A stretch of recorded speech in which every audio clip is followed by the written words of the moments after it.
Chapter number 1 आपने पढ़ लिया। चैप्टर नंबर 2 के लिए आप मेरे चैनल पर आए, आपका बहुत बहुत शुक्रिया। इसलिए शुक्रिया क्योंकि आप मेरे द्वारा कहे गए कथा को सुन रहे हैं, क्योंकि ये कथा मैं इसमें से पढ़ के आपको सुना रहा हूँ।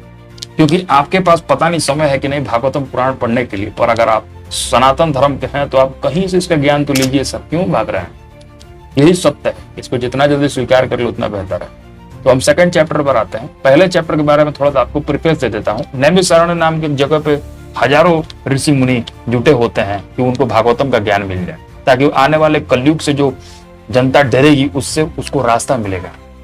और इसी चैप्टर में हम ये पढ़ते हैं कि श्रीमद् भागवतम की रचना व्यासदेव ने कैसे की और इसकी शुरुआत कहाँ से होती। जब सूत गोस्वामी से ये पूछा जाता है कि हमें ये बताइए कि कैसे आपको ये गूढ़ ज्ञान मिल गया, तो सूत गोस्वामी कहते हैं कि इसकी शुरुआत तब हुई जब सुखदेव गोस्वामी राजा परीक्षित कथा सुना रहे होते हैं। क्योंकि राजा परीक्षित मात्र 7 दिवसों में मरने वाले होते हैं, और क्यों मरने वाले होते हैं उसका भी एक बहुत ही गहरा राज छिपा हुआ है। वो मैं कभी और किसी वीडियो में बताऊंगा। अभी इतना समझिए कि राजा परीक्षित जो हस्तिनापुर के आखिरी राजा थे, मतलब कि आखिरी राजा नहीं कह सकते, पांडवों के पोते थे। उसके बाद हस्तिनापुर का साम्राज्य आगे तक चला था, क्योंकि वो महाभारत के बाद जो पांडव बच गए, पांडवों के जो पोते थे, अभिमन्यु के जो पुत्र थे, वो राजा परीक्षित थे। राजा परीक्षित को भगवान ने बचाया था क्योंकि उनसे धर्म की स्थापना करवानी थी। समझ रहे हैं, सब चीज इंटरलिंक है। क्योंकि अगर राजा परीक्षित नहीं होते तो श्रीमद् भागवतम भगवान किससे कहलाते?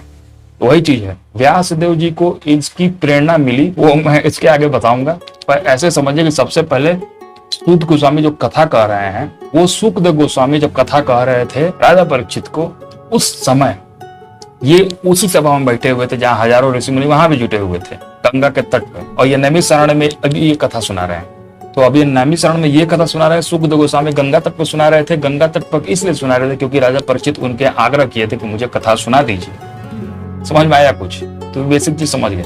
अब उनसे पूछते हैं लोग कि सुखदेव गोस्वामी पागल की तरह घूमा करते थे, तो राजा परीक्षित से उनकी मुलाकात। और राजा परीक्षित जब राजा थे तो उनको 7 दिवसों में मरने वाले थे, उनको कैसे पता था? और ऐसा क्या कारण रहा कि वो 7 दिवसों में मरने वाले हैं? कौन मारने वाला थे?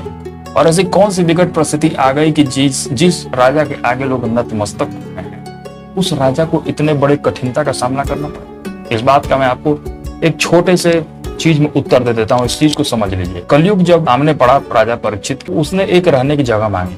राजा परीक्षित उसको 4 जगह दी। उस 4 जगहों में एक सोना भी दे दिया, और सोना जो था उनके मुकुट पे था। मुकुट में कलयुग वास करने लगा और उनकी बुद्धि को फेर दिया। एक ऐसी परिस्थिति बनी कि राजा परीक्षित को श्राप मिल गया कि तुम 7 दिवस में मारे जाओगे, तक्षक नाग के काटने की वजह से।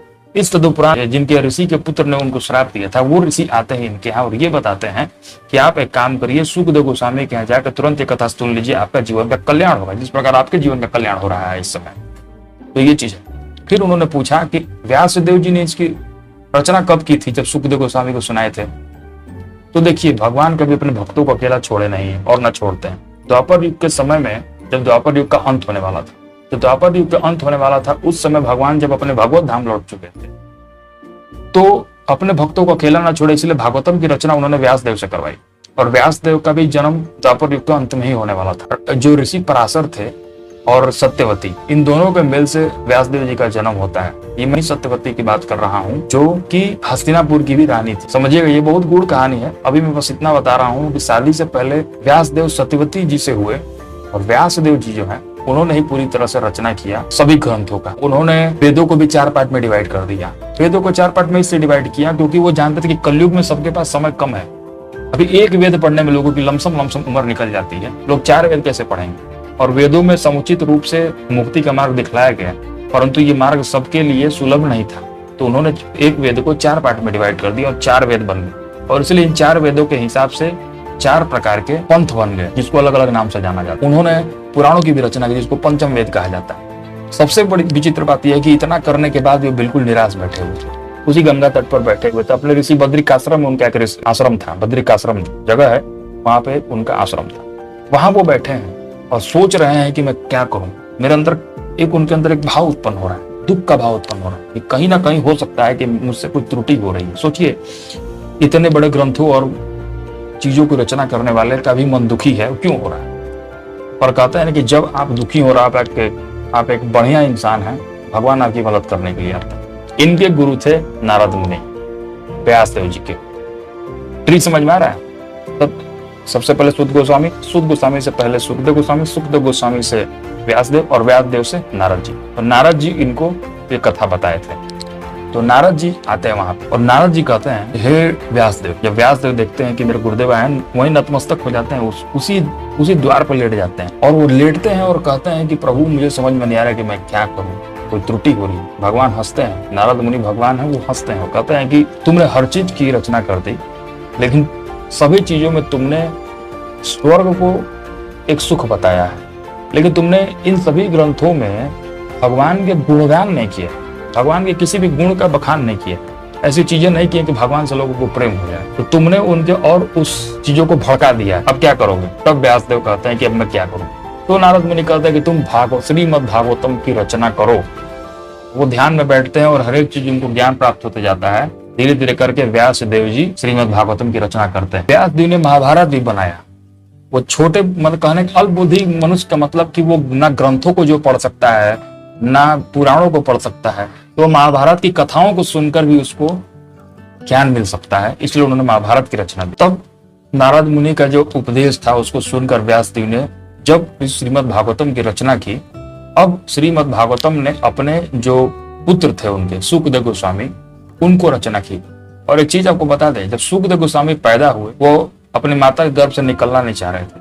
कई वर्ष बीतने के बाद जब वो बाहर निकले तो निकलते ही वो पैदल चल के वन में जाने लगे और उनके पीछे पीछे व्यासदेव जी जाने लगे। तब जाके उन्होंने रुका और कहे कि मैं भगवान की भक्ति करना चाहता हूँ, मुझे भगवान की भक्ति करनी है, मुझे रोकिए मत। तब जाके वो तब से वन में विचरने लगे। और इस प्रकार राजा परीक्षित और सुखदेव गोस्वामी का भेंट होता है उस गंगा तट पर, जब राजा परीक्षित 7 दिवसों में मरने वाले होते हैं। तो मेरे ख्याल से अब आपको ये चीजें क्लियर हो गई होंगी। अब इस चीज को ध्यान से समझिए जो मैं इस ग्रंथों में पढ़ने वाला हूँ। इसके बाद चैप्टर ये खत्म। श्री व्यासदेव ने उत्तर दिया कि हे नारद देव, जो आपने कहा वो पूरी तरह से उचित है। इतनी महान उपलब्धियां प्राप्त करने के बाद भी मैं संतुष्ट नहीं था। आप अस्मित ज्ञान के भंडार में आपसे निवेदन करता हूँ कि कृपया मेरे असंतोष का कारण स्पष्ट। आप सूर्य की भांति तीनों लोगों में भ्रमण कर सकते हैं और वायु की भांति प्रत्येक जीव के अंतर्मन को भेद कर सकते हैं। इस दृष्टि से आप परमात्मा के ही स्तर पर हैं। कृपया मेरे रोग का कारण बताइए और जो मेरे लिए परम कल्याणकारी उसका उपदेश दीजिए। तब नारद मुनि स्पष्ट करने के तुमने पुरुषोत्तम भगवान की अद्भुत लीलाएं, दिव्य लीलाएं का समुचित वर्णन नहीं किया है। ऐसा कोई भी ज्ञान अथवा सिद्धांत जो परम भगवान को संतुष्ट नहीं कर सकता अर्थहीन माना जाता है। तुमने धर्म, अर्थ, काम, मोक्ष के विषय को अत्यंत विस्तार पूर्वक प्रस्तुत किया है, परंतु भगवान की कीर्ति या शुद्ध भक्ति का यथोचित गुणगान नहीं किया है। ऐसी रचनाएं जिनमें भगवान की महिमाओं का ज्ञान नहीं है, गायन नहीं किया जाता, वह कौओं के तीर्थ स्थल के बराबर होती है। कौओं के तीर्थ स्थल समझते हैं? कौओं के तीर्थ स्थल मतलब कि रसहीन तीर्थ स्थल।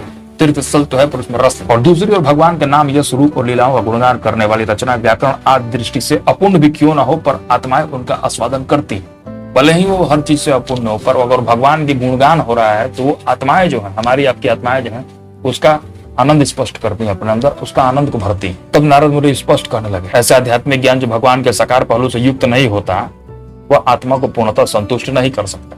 आप खुद सोच के देखिए, आप आत्मा हैं, आप भले ही आप हर गुण में हैं, लेकिन आप अभी अपने आप को बॉडी माने हुए हैं। आप भगवान से क्लोजली इंटरेक्ट कब होंगे? जब भगवान को अपने की तरफ समझेंगे। इसलिए भागवतम में भगवान के गुणगान किया गया, उनके रूपों का गुणगान किया गया, ताकि आप उन गुण से, उस कैरेक्टर से अपने आप को इंटरलिंक कर पाए। इसलिए भागवतम को बहुत ऊपर रखा गया। फिर भी भौतिक कार्यों का क्या कहना जो स्वभाव से ही पीड़ादायक और अस्थायी है।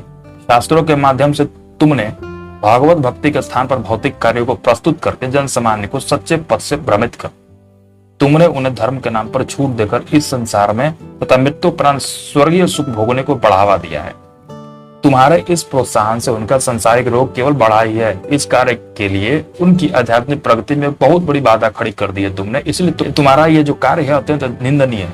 इसके स्थान पर तुम्हें जन सामान्य को शुद्ध भक्ति के पथ पर अग्रसर करना चाहिए, क्योंकि जो भी इस दिव्य पथ पर चलता है वो कभी कुछ खोता नहीं है, वो कुछ ना कुछ पाता ही। जब भक्ति न करने वाले मनुष्य इस संसार में सब कुछ प्राप्त करके भी कुछ सार्थक प्राप्त नहीं कर पाता, यदि कोई नवसाधक भक्ति मार्ग में अपरिपक्वता के कारण अगर गिर भी जाता है तो वो कुछ होता नहीं है।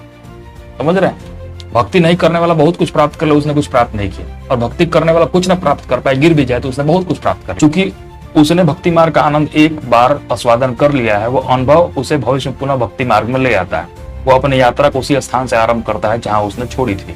हे व्यास, तुम परम भगवान की लीलाओं का वर्णन करके ऐसे अनूठे ग्रंथ का संकलन करो जिसमें उन लीलाओं का विस्तार पूर्वक वर्णन, जिसे सुनने के मात्र से ही लोग भवबंधन से मुक्त हो। महान भक्तों और ऋषि मुनियों का निष्कर्ष निकाला है कि भगवान की दिव्य लीलाओं का श्रवण कीर्तन करना ही ज्ञान है, वेदाध्ययन, यज्ञ और दान का सार है। हे व्यास, शुद्ध भक्ति एवं सेवा से ओतप्रोत साधुओं का संग कितने अद्भुत परिणाम प्रदान कर सकता है, इसे स्पष्ट करने के लिए मैं अपने पूर्व जीवन का इतिहास सुनाता हूँ। अब हम नेक्स्ट चैप्टर में मिलेंगे जिसमें हम जो नारद मुनि हैं उनके इतिहास का वर्णन करेंगे।